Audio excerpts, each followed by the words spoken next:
ആ തെറി വിളിക്കുന്ന ആ സമയം കൊണ്ട്, ആ ടൈം കൊണ്ട് നീ ജീവിക്കാൻ പഠിക്കും. നീ ഈ തെറി എഴുതി വെക്കുന്ന സമയം കൊണ്ട് ഞാൻ എൻ്റെ അക്കൗണ്ടിലേക്ക് പൈസ കയറും. മനസ്സിലായല്ലോ? ഈ ഈ ഈ ഈ കേരളത്തിൽ അങ്ങോളം വരെ അങ്ങ് കന്യാകുമാരി തൊട്ട് കാസർഗോഡ് വരെ, ദുബായ്, അങ്ങ് സൗദി അറേബ്യ, ഓസ്ട്രേലിയ, അമേരിക്ക, അവിടെ എല്ലാം എനിക്ക് ബ്രാൻഡ് ഉണ്ടാക്കാൻ കഴിഞ്ഞട പൊട്ട. നീ ഒന്ന് മനസ്സിലാക്കുക. അപ്പോൾ ഞാനാണോ വിവരക്കേട് ഇവിടെ പറയുന്നത്, നീയാണോ ഇവിടെ എഴുതി വെക്കുന്നത്? മിണ്ടരുത്, ചുപ്പരുത്.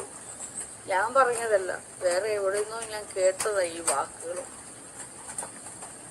ഞാൻ നിങ്ങളുടെ ഒരു ഫാനാണോ? ഓക്കെ. നാഗ ഇന്ന് ശാന്തയായത് കൊണ്ടാവാം രക്ഷപ്പെട്ടു. തുളസി പറയുന്നത് നാഗ ഇന്ന് ശാന്തയായത് കൊണ്ടാകാൻ രക്ഷപ്പെട്ടത്. മക്കളെ, ഞാൻ എപ്പോഴും ശാന്ത സ്വഭാവക്കാരിയാണ്, എപ്പോഴും ശാന്ത സ്വഭാവക്കാരിയാണ്. എനിക്കതേ ഉള്ളൂ. നിങ്ങൾ നേരിട്ടൊക്കെ എൻ്റെ അടുക്കൽ വരുമെങ്കിൽ നിങ്ങൾക്ക് ബോറടിച്ച് നിങ്ങൾ ഓടും. കാരണം എൻ്റെ അടുക്കൽ നിങ്ങൾക്ക് കഴിയാൻ പറ്റില്ല. കാരണം എൻ്റെ വായിൽ നിന്ന് ഇങ്ങനെ കോലിട്ടാൽ മാത്രമേ എന്തെങ്കിലും ഒരു സംഭാഷണം വരെ കിട്ടുകയുള്ളൂ. അതാണ് പലരും എൻ്റെ അരികിൽ വന്നിട്ട് ബോറടിച്ചൊക്കെ പോകുന്നത്. കാരണം എന്ന് വെച്ചാൽ എൻ്റെ അരികിൽ വന്നിട്ട് പലർക്കും ഒന്നും കിട്ടത്തില്ല. അന്നേരം അവരെന്താ പറയുന്നത്? ഓ, വെറുതെയാണെന്നേ, അവരുടെ കയ്യിൽ ഒന്നുമില്ല, വെറുതെയാണ്, ശൂന്യമാണ്. അതെ, ശൂന്യമാണ്, മൗനമാണ്, ഞാൻ ശാന്ത സ്വഭാവമാണ്.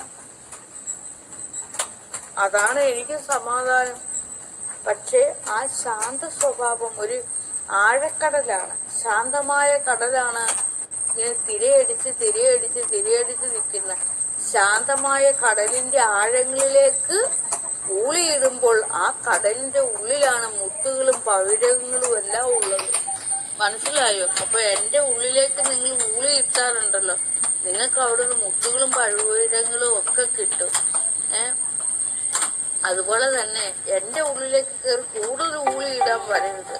പകരം എന്താണെന്ന് വെച്ചാൽ എൻ്റെ ഉള്ളിലേക്ക് ആഴങ്ങളിലേക്കല്ല പോകേണ്ടത്, പകരം നിങ്ങളുടെ ഉള്ളിലേക്ക്, നിങ്ങളുടെ ആഴങ്ങളിലേക്ക്, നിങ്ങളുടെ മനസ്സിലേക്ക്, ഹൃദയത്തിലേക്ക് ഒന്ന് പോയി നോക്കുക.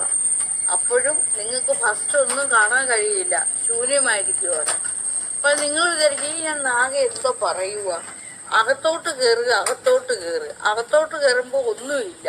നാഗ കുത്തി ഇരുന്ന് എന്നും വന്ന് ലൈവിൽ വന്ന് പറയും ആത്മാവ്, ഞാൻ, നീ, ഒന്നുമില്ല, ശൂന്യമാണ്. പിന്നെ ഇരുന്ന് വട്ടത്തരം വിളിച്ചു പറയാ എന്ന് നിങ്ങൾക്ക് തോന്നും. അല്ല, നിങ്ങൾ ഊളിയിടണം. ഊളിയിടുക എന്ന് വെച്ചാല്, ഊളിയിടുക എന്ന് പറയുമ്പോ ഇനി അതറിയില്ല അല്ലേ? ആഴങ്ങളിലേക്ക് പോകണം. കടലിൽ ചെന്നിട്ട് നിങ്ങൾ മുങ്ങാങ്കുഴി ഇടണം എന്ന് വെച്ചാൽ കടലിനകത്തോട്ട് ചെന്നിട്ടേ കടലിനകത്തിൽ എടുത്ത് ചാടിയിട്ട് താഴോട്ട് പോകുക എന്നല്ല അർത്ഥം. നീന്താൻ അറിയില്ലെങ്കില് അവിടെ കിടന്ന് നിങ്ങൾ ഒരു ശവം പോലും കിട്ടത്തില്ല. പല മീനും ഒക്കെ കൊത്തി വലിച്ചോണ്ട് പോകും. ഞാൻ ഇങ്ങനെ പറയുന്ന കേട്ടോണ്ട് യഥാർത്ഥ കടലിന്റെ അടുത്ത് എടുത്ത് ഊളിയിടാൻ പോകരുത്. പിടിച്ച് കയറ്റാൻ പോലും ആരും കാണത്തില്ല. ഇപ്പോഴധികം മഴ, ഒത്തിരി വെള്ളവും കൂടെ കയറി കിടക്കുക. മനസ്സിലായോ? ആ ഊളിയിടലല്ല ഞാൻ ഉദ്ദേശിച്ചത്. നിങ്ങൾ ഒരിടത്ത് ഇങ്ങനെ ഇരുന്ന് നിങ്ങളെ ഒരു സാഗരമാക്കി അങ്ങ് മാറ്റണം. എന്താണ്? നിങ്ങളൊരു കടലായി മാറണം. മനസ്സിലായോ ഞാൻ പറഞ്ഞത്?